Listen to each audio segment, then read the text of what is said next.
এবছরের সবথেকে আলোচিত বা সবথেকে এক্সপেন্সিভ মুভি বরবাদ মুভি। বরবাদ মুভির টিজার, ট্রেইলার বা পোস্টারের মাধ্যমে আমাদেরকে যা যা প্রমিস করেছে সেটা আমাদেরকে দিয়েছে কিনা তা নিয়ে আজকে কথা হবে। তা জানতে হলে ভিডিও শেষ পর্যন্ত দেখতে হবে। কারণ অল্পটি দেখে চলে গেলে আপনারা জানতে পারবেন না যে বরবাদের পরিচালক, প্রযোজক এমনকি এই মুভির টিজার, ট্রেইলার আমাদের যা প্রমিস করেছে তা আমরা পেয়েছি কিনা। তো চলুন ভিডিওটি শুরু করা যাক। মেগাস্টার শাকিব খানের কেরিয়ারের যত মুভি আছে সমস্ত মুভি থেকে এটা বেস্ট মুভি হয়েছে বরবাদ মুভি। এমনকি বাংলাদেশের ইতিহাসেও বেস্ট মুভি বরবাদ মুভি। এটা বলতে বাধ্য হবেন আপনি, আমি, যারা যারা দেখেছি বরবাদ, তারা বলতে বাধ্য হবে যেটা বাংলাদেশের ইতিহাসের সব থেকে বেস্ট মুভি। কারণ শাকিব খানের কেরিয়ারও বেস্ট মুভি বরবাদ মুভি। শাকিব খানের কেরিয়ারের সব থেকে বড় বাজেট মুভি ছিল লাস্ট তুফান মুভি। সেখানে কিন্তু শাকিব খানকে আমরা অন্য এক শাকিব খানকে দেখতে পেয়েছি। সেই শাকিব খানকেও বিট করে কিন্তু এই বরবাদের শাকিব খান আরও এগিয়ে গেছে। মানে শাকিব খান নিজেকে নিজেই কিন্তু টপকে যাচ্ছে। তাকে টপকানোর মতো বাংলাদেশে অন্য কোনো হিরো নাই বা অন্য কোনো হিরো এখনও তৈরি হতে পারে নাই, সেটা আমরা দেখতে পাচ্ছি। কিন্তু সে নিজেকে নিজেই ছাড়িয়ে যাচ্ছে তার প্রত্যেকটা মুভি থেকে। লাস্ট প্রিয়তমা থেকে, প্রিয়তমার পর তার যে কটা মুভি এসেছে প্রত্যেকটা মুভি কিন্তু একটার থেকে একটা বেটার হয়েছে, সেটা আমরা দেখতে পেয়েছি। কিন্তু বরবাদ কিন্তু তার কোনো ব্যতিক্রম না। বরবাদের টিজার দেখে আমি ভেবেছিলাম হয়তো এতটুকু ভাইলেন্সই আছে, আর বেশি ভাইলেন্স নেই, তার জন্য প্রযোজক বা পরিচালক তারা ট্রেলার রিলিজ করতে পারছে না বা ট্রেলার রিলিজ করতে চাচ্ছে না। তারপর লাস্টের দিন একটা পোস্টার দিল, সেটা দেখে ভাবছিলাম হয়তো হতে পারে অথবা না হতে পারে। পরে যখন মুভিটা দেখতে এলাম দেখে আমি অবাকই হলাম যে কিছুক্ষণ পর পর যেভাবে টুইস্টগুলো আসতেছে সেটা দেখার পর অবাক হয়েছি। এটা আনএক্সপেক্টেড। গল্পের ভিতরে এমন কিছু টুইস্ট আছে যেটা আপনি ইমাজিন করতে পারবেন। আমরা কিছু অ্যাকশন ধরনের মুভি, কিছু ভাইলেন্স মুভি দেখলে আমরা ভাবতে পারি এরপর কী হতে চলেছে, কিন্তু এখানে সেটা আপনি ইমাজিন করতে পারেন। এটা সাধারণ একটা গল্প নিয়ে মুভিটা তৈরি করেছে। এমনকি ইন্টারভেলের আগে যেটা টুইস্ট আছে সেটা দেখে তো আপনি অবাকই হয়ে যাবেন। এমনকি আরও কয়েকটা এরকম সারপ্রাইজ আছে, সেটা আপনারা হয়তো মুভি থিয়েটারে গেলে দেখতে পারবেন বা জানতে পারবেন। কিছু কিছু সোশ্যাল মিডিয়া লিক হয়ে গেছে, আপনারা দেখতে পাচ্ছেন। আর সেটা দেখার পর আপনারা অবাকই হবেন যে বাংলা মুভিও এরকমভাবে তৈরি করা যায়, যেরকম সাধারণ গল্প নিয়ে এইভাবে প্রেজেন্ট করা যায়, যেটা দেখে অবাক হওয়ার মতো। কারণ এখানে ভালো কেউ কিছু করলে সেই টিকে থাকতে পারবে, সেটা কিন্তু এই পরিচালকের কথা। কারণ ভালো কিছু না দিলে কিন্তু আপনি টিকে বেশি দিন থাকতে পারবেন। হয়তো দুইটা মুভি করবেন, তারপর কিন্তু আপনাকে দর্শক ভুলে যাবে।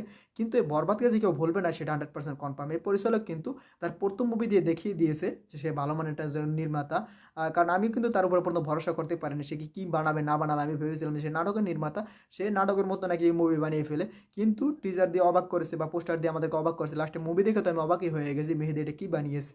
আশা করি তার পরবর্তী মুভি এর থেকে আরও বেটার হবে। কারণ সেই বলছে যে বরবাদ যে দর্শকরা এতটা পছন্দ করেছে, এখন আমার টার্গেট হয়েছে বরবাদকে টপকে যাওয়ার মতো একটা মুভি তৈরি করতে হবে। তাহলে বুঝুন তার পরবর্তী মুভিটা কী লেভেল হতে চলেছে।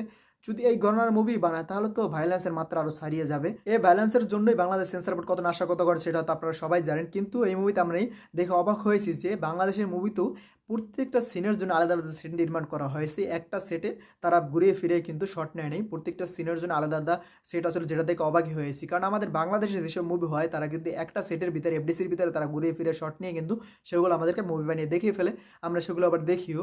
কিন্তু এখানে সেটা হয় না। এখানে প্রত্যেকটা সিনের জন্য আলাদা আলাদা সেট ডিজাইন করা হয়েছে, আলাদা আলাদা শট নেওয়া হয়েছে। এমনকি এই মুভির যেটা আপনার ইন্টারভালের সিনটা দেখতে পাবেন সেটা দেখে তো অবাকই হয়ে যাবেন। সেটা একটা পাহাড়ের উপরে, সেটা হয়তো আপনারা অনেকে দেখে ফেলেছেন কারণ ফুটেজের মাধ্যমে বা লিকের মাধ্যমে এটা কোনো দিতেছি না, স্পয়লার দিতেছি না।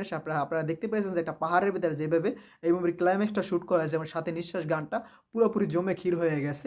কিন্তু এখানে ভিলেনকে আরেকটু পাওয়ারফুল করা দরকার ছিল। কারণ তাকে যেভাবে ডেভেলপ করা হয়েছে, তার ক্যারেক্টারকে যেভাবে আমাদের সামনে ইন্ট্রোডিউস করানো হয়েছে, কিন্তু লাস্টে ততটা জমে ওঠে নেই। তার ক্যারেক্টারটা আরেকটু যদি পাওয়ারফুল করে দেওয়া যেত তাহলে মুভিটা জমে পুরো ক্ষীর হয়ে যেত অবশ্যই। তারপর এই মুভিটা আপনার দেখার পর আপনার পুরোপুরি পয়সা উসুল হয়ে যাবে। কয়েকটা সিন আছে সেটা দেখার পর আপনার মনে হবে আর কিছু দরকার নেই, এমনকি এটাই যথেষ্ট। যেহেতু মেহেদীর এটা প্রথম মুভি, তাই মেহেদী আশা করি পরবর্তীতে তার ভিলেনকে আরও পাওয়ারফুল করে তুলবে এবং লাস্টে ক্লাইম্যাক্সটা আরও জমিয়ে তুলবে। আর সেটাই অপেক্ষা আছি। কারণ মেহেদী বলেছে তার পরবর্তী মুভি 15 থেকে 20 দিনের ভিতরে সে ঘোষণা দিয়ে দেবে তার পরবর্তী মুভি কোন মুভি আসতেছে। সেই মুভির সাথে মেগাস্টার শাকিব খান থাকতে চলছে, সেটা কিন্তু সে কনফার্ম করে দিয়েছে।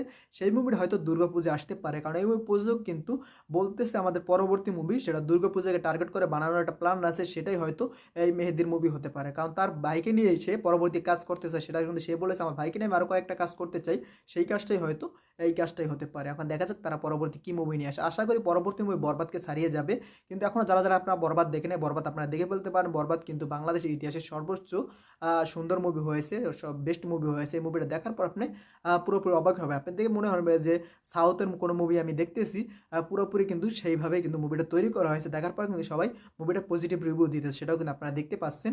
এযাবৎকালে আমি যত বাংলা মুভি দেখেছি তার ভিতরে এটা আমার কাছে বেস্ট মুভি লেগেছে। যদি রেটিং দিতে যাই তাহলে 9 আউট অফ 10। কারণ 10 দেবো না। তার কারণ হলে লাস্টে যদি ভিলেনটাকে আরেকটু জমিয়ে তুলে যেত তাহলে 10 আউট অফ 10 ই দিতাম। কিন্তু ভিলেনটাকে যেহেতু জমিয়ে তুলতে পারেনি তার জন্য 9 আউট অফ 10। মুভিটা দুর্দান্ত মুভি। আপনারা যারা এখনো মুভিটা দেখেনি মুভিটা অবশ্যই দেখে ফেলবেন। দেখে অবশ্যই আমাকে কমেন্টে জানিয়ে যাবেন যারা দেখেছেন আপনাদের কাছে মুভিটা কেমন লাগলো। ভিডিওটা যদি ভালো লাগে বেশি বেশি শেয়ার করবেন, সবাই ভিডিওটা দেখতে পারে। আর যারা এখনো আমার চ্যানেলটি সাবস্ক্রাইব করেন চ্যানেলটি সাবস্ক্রাইব করবেন। ভিডিও শেষ পর্যন্ত থাকার জন্য অসংখ্য ধন্যবাদ। টিল দেন টেক কেয়ার, দেখা হবে নেক্সট কোনো ভিডিওতে। ততক্ষণ ভালো থাকুন, সুস্থ থাকুন। Bye bye.